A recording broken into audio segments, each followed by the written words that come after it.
Hello students, this video is part second of the chapter Chemical Effects of Electric Current।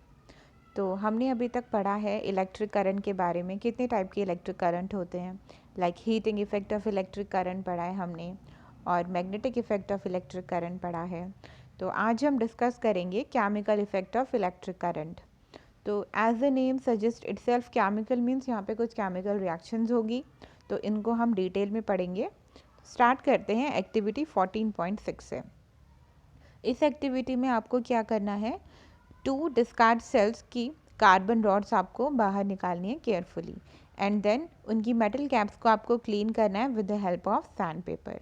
After that you have to wrap copper wire around the metal caps. जो carbon rod है उनकी metal caps के around आपको copper wire wrap करनी है, और फिर आप क्या करेंगे, इलेक्ट्रॉड्स जो हैं उनको ज्वाइन कर देंगे एक बैटरी से, राइट। तो इन दोनों रॉड्स को हम इलेक्ट्रॉड्स कहेंगे। अब जैसा 14.5 फिगर में दिखाया है, इस तरह का आपको अरेंजमेंट करना है। उसके बाद आपको क्या करना है, पोर करना है cup full of water in a glass और प्लास्टिक बाउल और या फिर बीकर में, और उसके बाद आप उसमें a teaspoon full of salt और few drops of lemon juice add करेंगे वाटर में to make it more conducting. Water को ज़्यादा कंडक्टिंग बनाने के लिए हम उसमें सॉल्ट और लेमन जूस ऐड करेंगे। आफ्टर दैट आपको इलेक्ट्रॉड्स उसमें डाल देनी है सॉल्यूशन में। फिर आपको देखना है कि जो मेटल कैप है वो कार्बन रॉड्स की जो मेटल कैप है वो वाटर से थोड़ा ऊपर रहे। उसके बाद आपको वेट करना है 3 to 4 मिनट्स। इलेक्ट्रॉड्स को आप केयरफुली ऑब्जर्व करेंगे, तो आप क्या देखेंगे कि गैस बबल्स आपको दिखाई देंगे इलेक्ट्रॉड्स के अराउंड। ये जो गैस बबल्स हो रहे हैं, रिलीज़ हो रहे हैं, ये कैसे हो रहे हैं, इट मीन्स कि जो पॉजिटिव वाले इलेक्ट्रॉड है वहाँ पे तो ऑक्सीजन गैस के बबल्स रिलीज़ होंगे, और जो नेगेटिव इलेक्ट्रॉड है वहाँ पे हाइड्रोजन के होंगे, राइट। तो जो इलेक्ट्रिक करंट का पैसेज होता है किसी भी कंडक्टिंग सॉल्यूशन से, वो क्या करेगा, केमिकल रिएक्शन कॉज करेगा। As a result bubble gas के फॉर्म हो जाएंगे इलेक्ट्रॉड्स पे, और क्या होगा, मेटल डिपॉजिट हो जाएगा, may be seen on the electrode. It means कि इलेक्ट्रॉड्स पे हमें मेटल का डिपोजिशन भी दिखाई देगा। और क्या चेंजेस होंगे, कलर चेंज हो सकता है सॉल्यूशन का। ये जो रिएक्शन है ये डिपेंड करती है कि कौन सा सॉल्यूशन है और कौन से इलेक्ट्रॉड्स हमने यूज़ किए हैं। तो ये क्या थे, केमिकल इफेक्ट्स थे इलेक्ट्रिक करंट के, right. Now Boojho decided to test whether some fruits and vegetables also conduct electricity और नॉट। बूझो कुछ फ्रूट्स और वेजिटेबल्स में पता लगाना चाहता है कि क्या वो भी इलेक्ट्रिसिटी कंडक्ट करते हैं। तो इसके लिए बूझो ने एक पोटैटो लिया and he cut potato into 2 halves and then inserted the copper wire of a tester into it. तो क्या हुआ, जैसे ही बूझो की मदर ने उनको कॉल किया and he forgot to take out the wires of the tester inserted inside the potato. इसके बाद क्या होता है, when he came back after half an hour, तो बूझो क्या नोटिस करता है, that there was a greenish blue spot on the potato around one wire where as there was no such spot around the other wire. देखो figure 14.6 में क्या हुआ है, ये जो पोटैटो है उसमें सिर्फ एक इलेक्ट्रोड के साइड में कलर चेंज हुआ है, ग्रीनिश ब्लू कलर आपको दिख रहा है, लेकिन दूसरे इलेक्ट्रोड में कोई कलर नहीं दिख रहा है, राइट। तो यहाँ से क्या पता चलता है कि कलर यहाँ पे चेंज हो जाएगा। Now they felt that this discovery was very useful because of it could be used for identifying the positive terminal of a cell or a battery. It means क्या पता चलता है, पॉजिटिव टर्मिनल की तरफ ये colour change हुआ है, तो इससे हम आइडेंटिफाई कर सकते हैं विच इलेक्ट्रोड इज पॉजिटिव और विच वन इज नेगेटिव।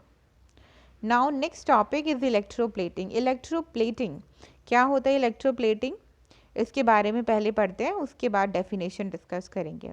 तो जब भी आप एक न्यू बाइसिकल लेते हो तो उसके हैंडल बार और व्हील रिम सब कुछ क्या होते हैं, बहुत शाइनी होते हैं, लेकिन धीरे धीरे टाइम के साथ या फिर कुछ स्क्रैचेस पड़ने के बाद में जो शाइनी कोटिंग होती है वो रिवील हो जाती है, revealing not so shiny surface beneath. It means कि जो शाइनी सरफेस होती है वो रिमूव हो जाती है, और अंदर से जो नेक्स्ट लेयर होती है वो उतनी ज़्यादा शाइनी नहीं होती है, राइट।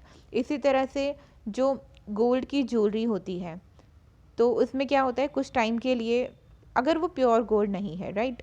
तो गोल्ड की ज्वेलरी क्या होती है, कुछ टाइम के बाद में फेड हो जाती है और उसके अंदर से दूसरा मेटल नज़र आता है। तो ये बेसिकली होता क्या है कि वो जो ज्वेलरी होती है वो प्योर तरह से गोल्ड की नहीं बनी होती है, उसमें सिर्फ क्या होता है, कोटिंग होती है गोल्ड की और अंदर उसमें कोई और मेटल होता है, लाइक सिल्वर होगा या कोई और मेटल होगा। तो इस तरह से क्या होता है कि जो ज्वेलरी है वो ज़्यादा एक्सपेंसिव नहीं होती, गोल्ड के जैसे ही लगती है हमें और काफ़ी कॉस्टली हमें नहीं पड़ती है, राइट। तो a metal has coating of another metal, ये हमने पढ़ लिया है कि एक मेटल पे दूसरे मेटल की कोटिंग की जा सकती है, राइट।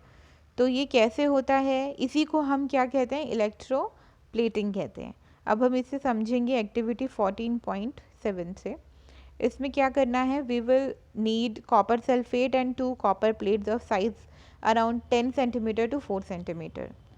इसके बाद हमें 250 ml डिस्टिल्ड वाटर लेना है, क्लीन और ड्राई बीकर में डिज़ोल्व करना है उसमें टीस्पून ऑफ कॉपर सल्फेट।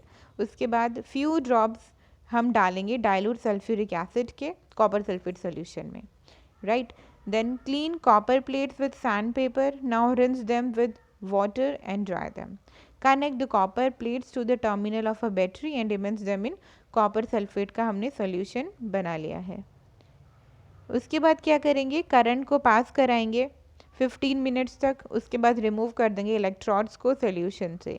फिर हम क्या देखेंगे कि एक कोटिंग डेवलप हो जाएगी, कोटिंग फॉर्म हो जाएगी।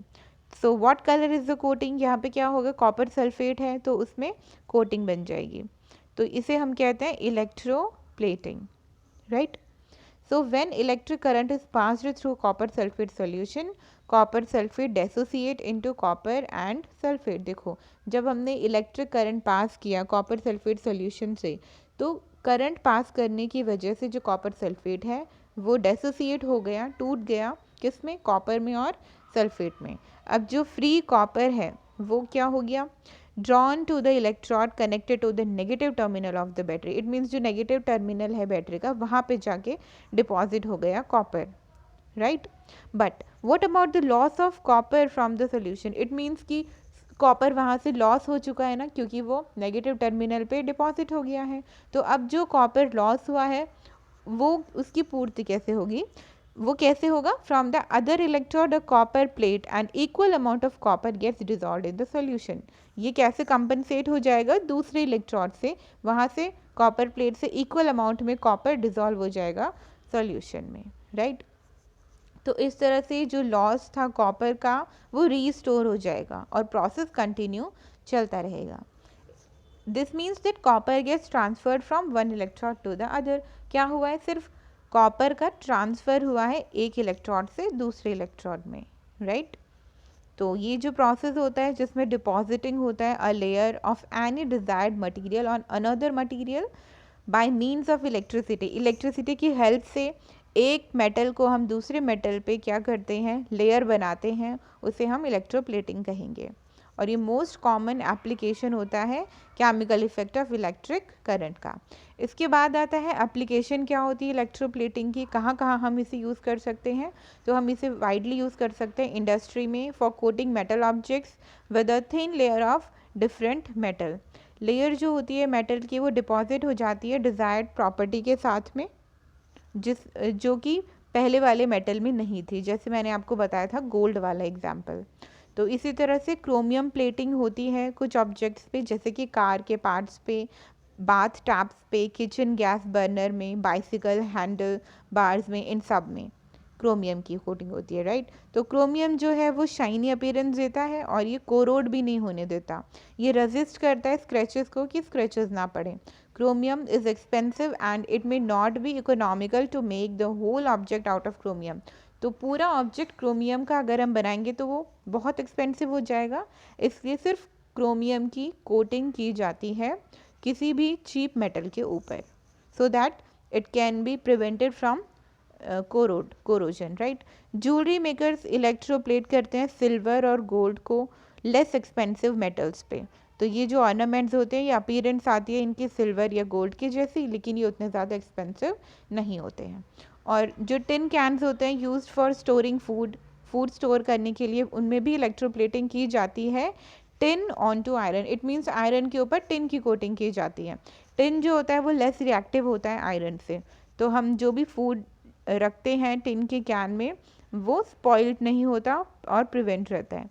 आयरन यूज़ किया जाता है ब्रिजेस में, ऑटोमोबाइल्स में टू प्रोवाइड स्ट्रेंथ, लेकिन आयरन जो होता है वो बहुत जल्दी कोरोड हो जाता है, रस्टिंग आ जाती है उसमें, तो इसलिए आयरन के ऊपर जिंक की कोटिंग की जाती है जिससे कि उसमें रस्टिंग ना हो। क्लियर? तो in the electroplating factories the disposal of the used conducting solution is a major concern, so it is a polluting waste and there are specific disposal guideline to protect the environment। ये environment के लिए अच्छा नहीं होता है, तो इसलिए बहुत सारी चीज़ों का ध्यान रखा जाता है इनको dispose करने के लिए। I hope chapter is clear to you students. Thank you.